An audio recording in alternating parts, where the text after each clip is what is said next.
Doon ka by SB19!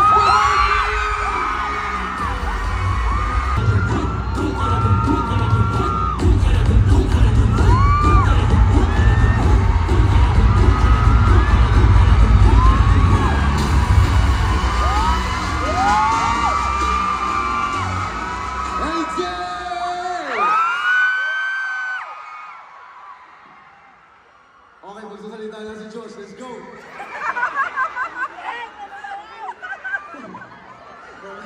Pinasa pa rin sa akin. Well, syempre po, para sa Dongka and syempre para sa lahat po ng bumuo nitong musika na to, especially Pablo, ang nagsulat po. Syempre po, gusto na namin magpasalamat po sa lahat ng support, especially with our culture. Syempre, hindi namin magagawa ito kung wala sa mga roots natin from the beginning. At ayun po, hindi na namin pahabain. Salamat po sa lahat sa inyo from 1Z, Sony, at sa lahat po ng bumuo. And of course, 18. Love you so much.